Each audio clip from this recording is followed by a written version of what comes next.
The air was thick with anticipation, a tension that seemed to hum through the massive hall where Turning Point USA had gathered its faithful. It wasn't just another rally, not another headline event that would fade into the news cycle by morning. No, this night carried weight, a sense of climax, as though history itself had chosen this moment to hold its breath. The lights dimmed. The giant screens flickered with images of waving flags, and chants surged through the crowd like waves battering a shoreline. "USA! USA!" thundered against the walls, every syllable sharp with conviction. And then he stepped forward. Charlie Kirk. The founder of TPUSA, a man who had built his reputation as a voice of raw defiance against the establishment, a provocateur, a champion for a younger generation who believed America was slipping from their grasp. As he strode across the stage, suit crisp, jaw set, eyes cutting through the spotlight, the crowd roared.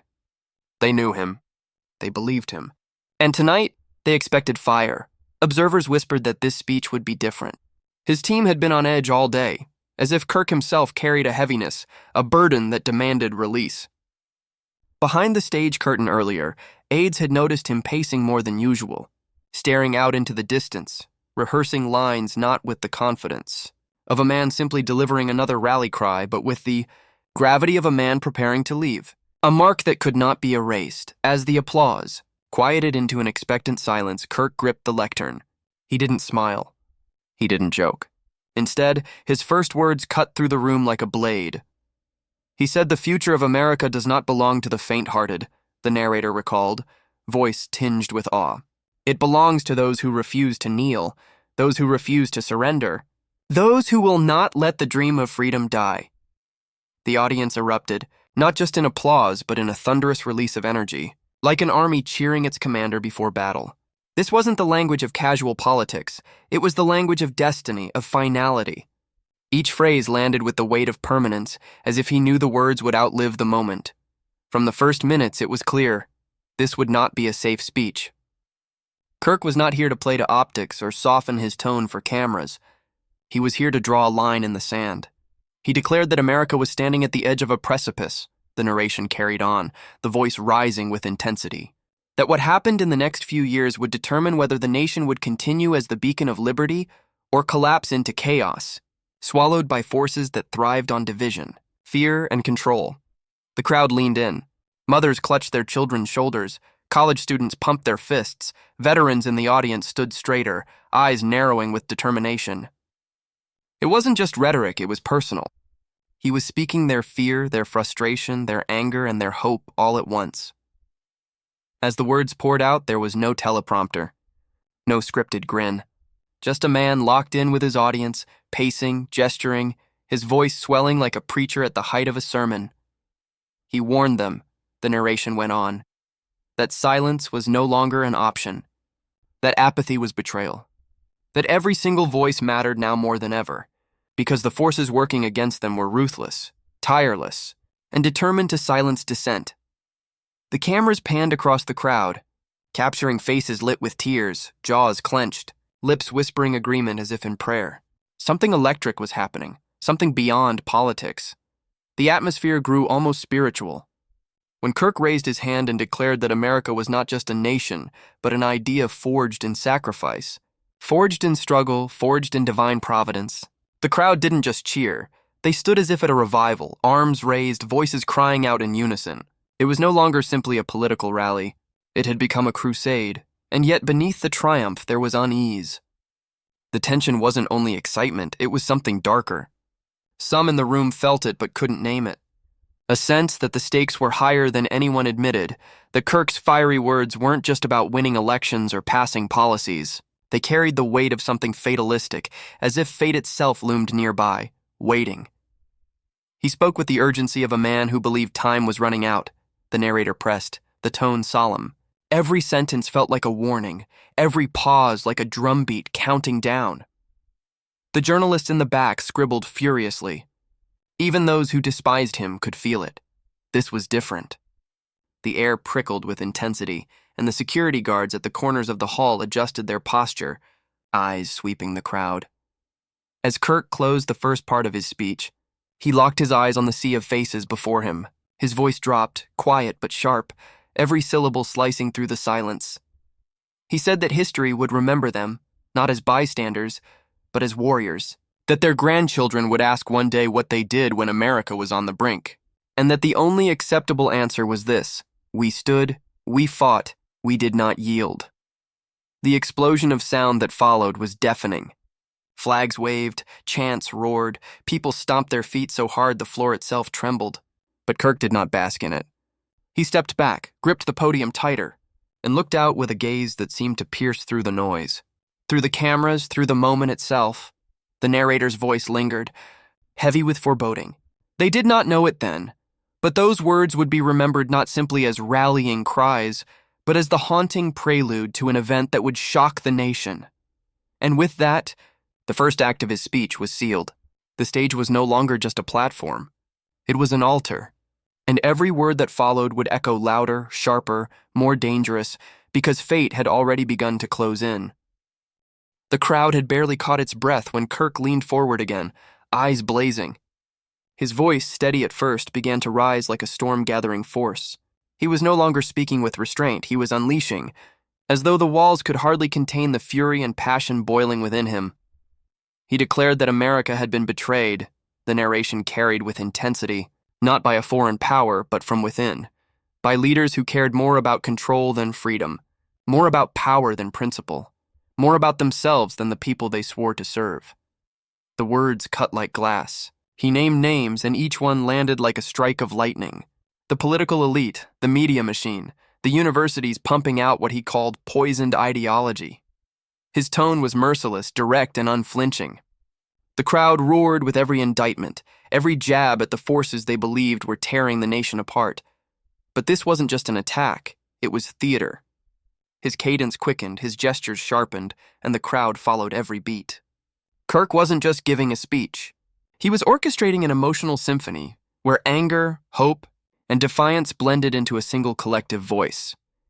He said the enemy thrived on their silence, that every time they hesitated, every time they chose comfort over conviction, the other side gained ground, the narration echoed. And he swore that tonight, that silence would be shattered forever. The audience erupted.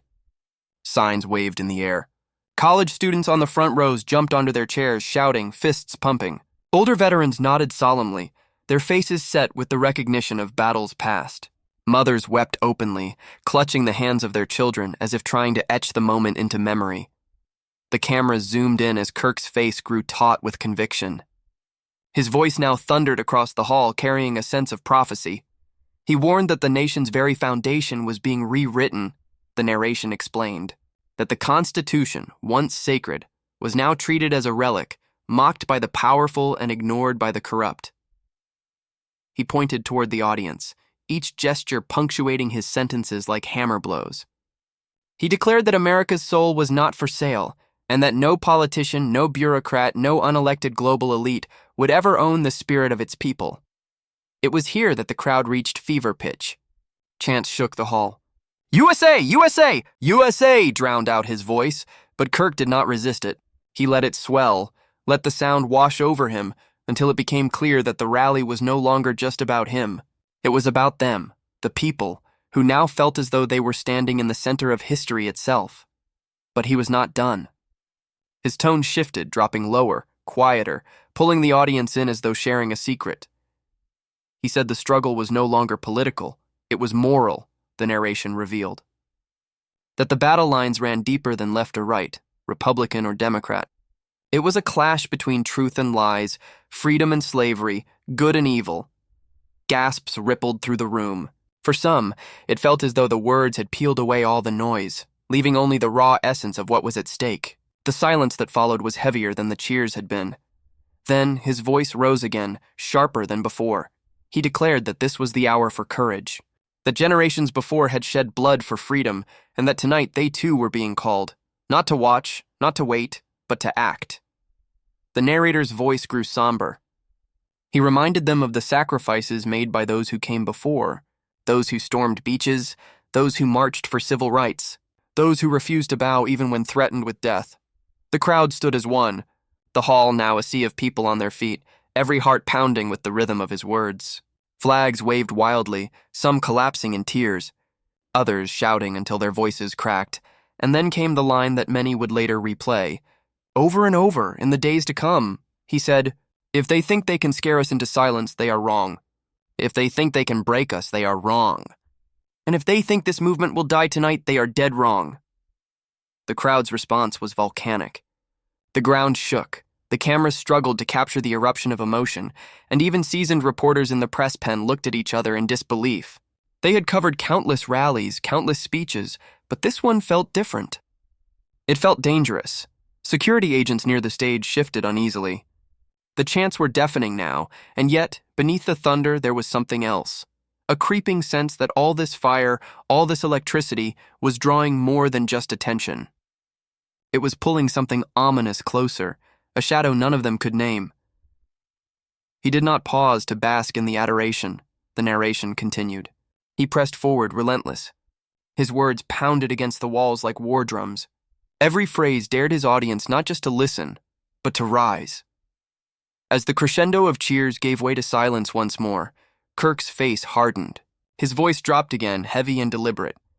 He said the days of compromise were over, that America had been chipped away long enough, and that those who stood in the way of its renewal would face the judgment of the people.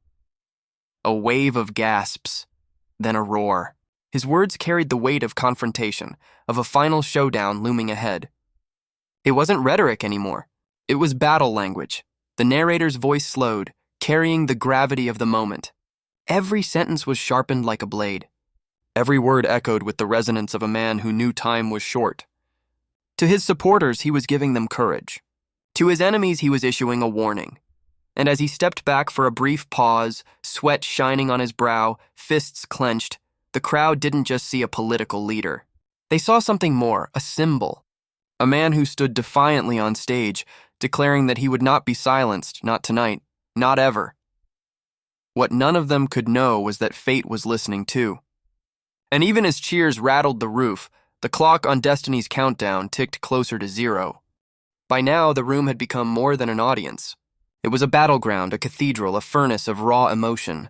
The lights glared down like spotlights in an arena, and Charlie Kirk, center stage, was no longer pacing, he was charging.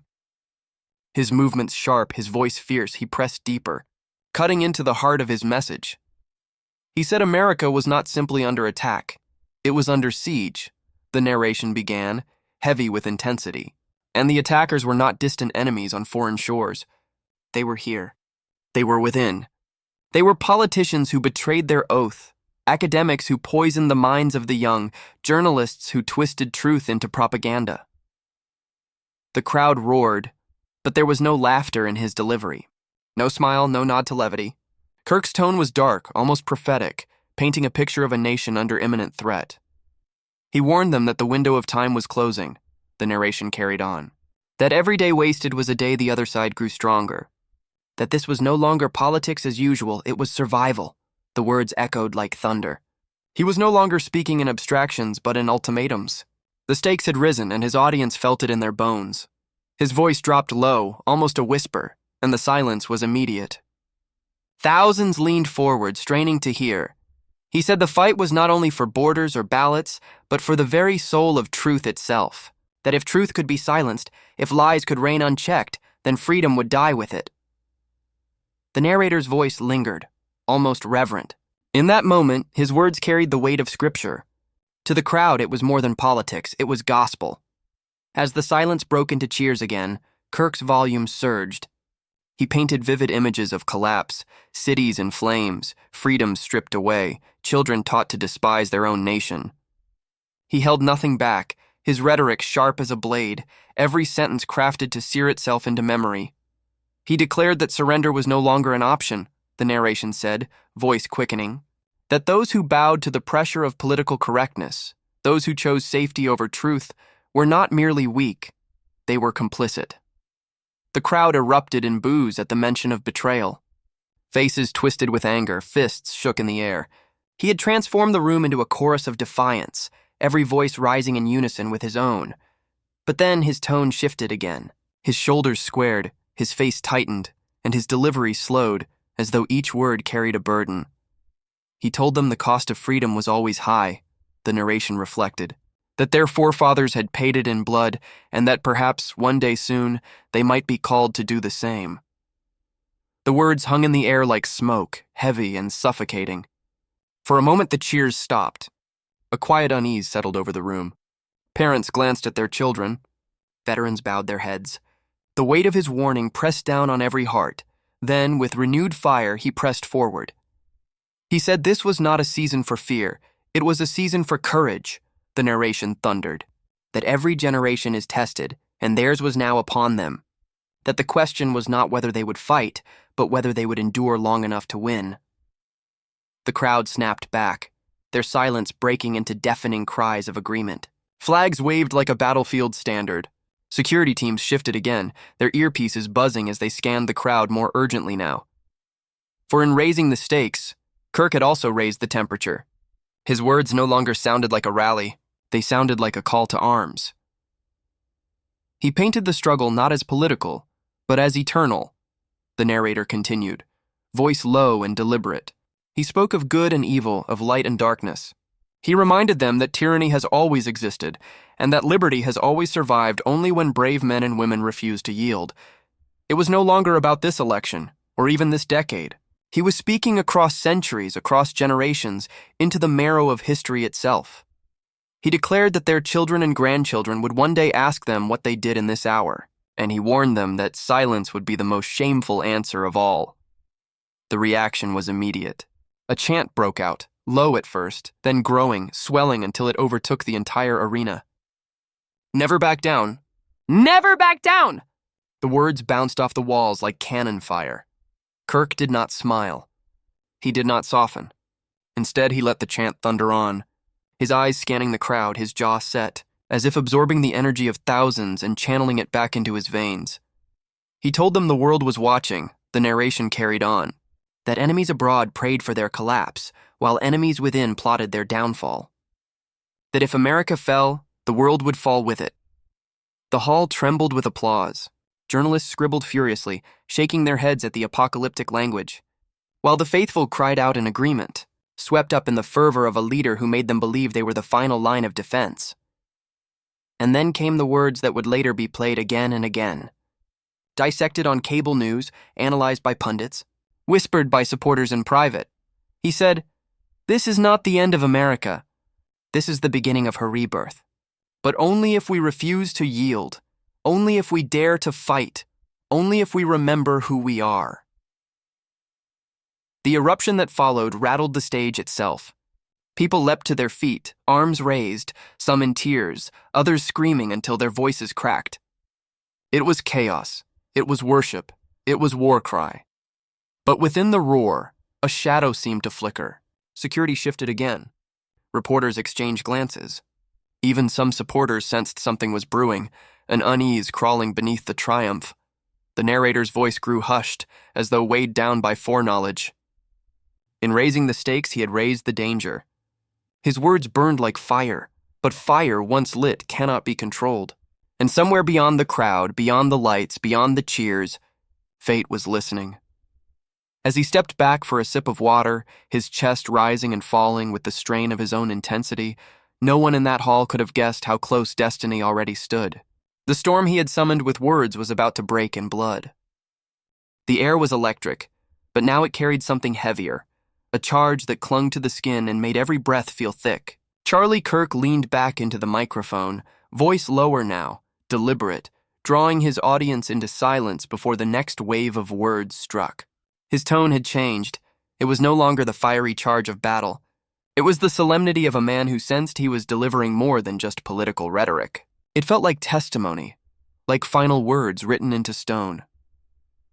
He told them that every generation had its defining trial, the narration intoned softly, and that perhaps this here and now was theirs. That history had chosen them not for comfort but for struggle. The crowd quieted. Thousands stood still, eyes fixed on him, waiting. For the first time that night, some looked less like soldiers and more like witnesses at a sacred moment. He said freedom was fragile, the narration continued, that it lived and died not in speeches or headlines, but in the courage of ordinary men and women who refused to let it slip away. That if they failed now, it would not return in their lifetime. His voice quivered, not with weakness, but with weight. Reporters in the back looked up from their notepads. The crowd didn't cheer. They didn't clap. They listened, and in that listening, the hall grew so quiet you could hear the hum of the lights above. And then, slowly his words began to climb again, building, rising like a hymn swelling toward its peak. He reminded them of the sacrifices of the past, the narration said, voice strengthening, of the patriots who stood against tyranny, of soldiers who never came home, of voices that were silenced so theirs could speak freely now. The imagery struck hard. In the crowd, veterans saluted, tears streaking down weathered faces. Young students clutched flags to their chests. Families held one another. The speech was no longer about politics. It was about life, death, and the fragile thread of liberty tying them together. Then his voice thundered again, and the silence shattered into raw emotion. He declared that courage was contagious, that one brave act could spark 1,000 more, and that tonight was the spark, the narrator said, intensity flooding every syllable. He told them they were not here by accident, that Providence had placed them in this room at this hour for a reason. The eruption was like a wave crashing. The audience surged to their feet again, voices roaring, tears flowing freely. Some clasped their hands as if in prayer, others raised their fists, shouting themselves hoarse. But Kirk was not finished. He pressed harder, voice straining with the force of conviction. He said they would be mocked, they would be slandered, they would be threatened. But he promised them that history never remembered the cowards, only the courageous. The narrator's tone deepened, almost mournful. And then, as though speaking not just to them but to eternity, he declared, "They can take our reputations. They can attack our families. They can even try to take our lives. But they will never take our truth. And that truth will outlive them all." Gasps rippled through the hall. It was no longer just a rallying cry. It sounded like a farewell. His words carried the cadence of finality, echoing through the rafters like the last verse of a hymn. The cameras zoomed in on faces in the crowd, some crying, others trembling, all transfixed. They knew somehow that this moment would linger long after the lights dimmed. He reminded them that freedom was not inherited, it was earned, the narration pressed on. That every generation must purchase it again, with sacrifice, with courage, with faith. And he swore that if they stood firm, America would not just survive, it would rise anew. The hall shook again as chants filled the air, but Kirk didn't bask in it. He pressed harder, as though time was short. He said the storm was coming, the narrator continued, voice low and foreboding, that the night would grow darker before the dawn. But he promised them that dawn always comes. The words resonated with eerie power. The audience, swept between tears and cheers, clung to every phrase. Some whispered them back, memorizing them in real time, as though aware they might soon become scripture. And then, as the crowd reached its fever pitch, Kirk lifted his hand, his voice reaching its ultimate crescendo. He declared, "If this is the last time I ever speak to you, remember this, we will not bow, we will not break, and we will not stop until America is free again." The hall exploded. The roar was beyond sound. It was a quake, a surge, a tidal wave of human passion crashing against every wall. People sobbed, screamed, fell to their knees. It was chaos and worship all at once. The narrator's voice shook with the weight of it. They did not know it then, but those words, those final words, would echo forever. For within hours they would no longer be remembered as just a speech, but as prophecy. As Kirk stood there, chest heaving, eyes blazing, he seemed almost otherworldly, not a man but a vessel. His words had burned into the hearts of thousands, and their echoes carried into the night beyond the hall. Security guards exchanged nervous glances. The atmosphere was too volatile, the crowd too inflamed. Something felt on edge, ready to break, yet Kirk pressed on. Though his voice was raw now, his energy nearly spent. He told them the fight was bigger than him. Bigger than any one person, the narration reflected. That even if he fell, even if this movement was struck, it would rise again, because truth cannot be killed. The crowd screamed back in affirmation. Tears streamed down faces. The camera lights glared, immortalizing every second, and in that moment, Kirk seemed to sense it too, that his words were more than speech. They were testament, a line carved into history, moments before destiny would strike. The narrator's voice slowed, heavy with dread. As the applause thundered on, no one could imagine that within hours, those lines would be replayed not as part of a rally, but as the haunting echoes of a man who had spoken on the edge of fate. The crescendo was complete.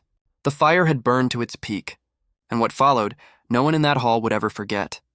The roar of the crowd was still echoing when the lights dimmed, the cameras flickered, and the speech finally drew to a close. Charlie Kirk stepped back from the podium, his shoulders heavy, sweat glistening on his brow. He looked out at the sea of faces one last time, their voices still shaking the rafters, and raised his hand in a final gesture of defiance and gratitude. It was not a wave. It was not a goodbye. It was a signal, one that said the fight lives on in you. The music swelled. People cried, embraced, and shouted his words back like a chorus. For many, it felt as if they had just witnessed something more than a rally. It felt like prophecy delivered in real time. Some scribbled notes, others captured the last few moments on their phones, desperate to hold on to what they sensed was fleeting. Then, the scene began to blur into chaos. Security tightened its formation, eyes scanning the crowd, movements sharp, tense. Something was wrong, though few in the audience noticed. For them, the euphoria had drowned out the unease. The narrator's voice cut in, low, steady. They didn't know it yet. They didn't know that history had already shifted. That those final words, spoken with fire and finality, would soon be replayed across every television screen, not as political theater, but as a warning written in blood. Outside the convention hall, the night air was thick with energy. Supporters streamed into the streets, waving flags, chanting his name, their voices spilling into the city like a tide that could not be stopped. The chants weren't just noise, they were defiance. They were a promise. But in the shadows, away from the floodlights and cheers, danger stirred. The cameras wouldn't capture the quiet steps, the watching eyes, the cold determination of someone moving closer toward the inevitable. The line between politics and violence had been crossed long before tonight, but now, it had become a stage where fate itself was about to act. The narrator spoke with haunting calm. They would later say the signs were there. The tension in the air, the unease in the eyes of those sworn to protect him, the storm that had gathered all evening waiting for its strike. But in that moment, no one believed it. No one wanted to believe it. Back inside, Charlie Kirk exited the stage. He was smiling faintly now, tired but alive with the adrenaline of what had just unfolded. His team surrounded him, clapping his back, congratulating him. Some told him it was his greatest speech yet. Others whispered that it felt like something more, something final. He only nodded, expression unreadable, as if he knew. He walked the hallway like a man who had poured out everything he had, the narration continued. And perhaps he had. The fire, the fury, the faith, it had all been spent. What remained was silence. And in that silence, destiny was waiting. The minutes blurred. Security shifted positions. Cars revved outside. Crowds pressed closer to the exits, desperate for one more glimpse, one more moment. And then it happened. The sound was sharp, metallic, unmistakable. A crack that shattered the air and froze time itself. Screams erupted instantly, piercing the night. Chaos descended like a flood. People fell to the ground, others ran, some stood frozen, unable to process what had just happened. The narrator's voice was steady, cold. The attempt had been made. The unthinkable had become reality. In an instant, the rally was no longer history in the making. It was history rewritten in blood and fear. Security swarmed, bodies pressed together, agents shouting, shields raised. Kirk was rushed into motion, pulled, covered, whisked away from the open. The chants of his name turned to panicked cries, the euphoria to horror. Phones dropped. Children wept. Parents screamed. The world tilted. News alerts blared across the nation within minutes. Assassination attempt on Charlie Kirk. Networks scrambled to replay the speech, to analyze every line, every word, every gesture, as if hidden in them was a clue, a foreshadowing of what had just erupted. The narrator spoke with weight, almost mournful.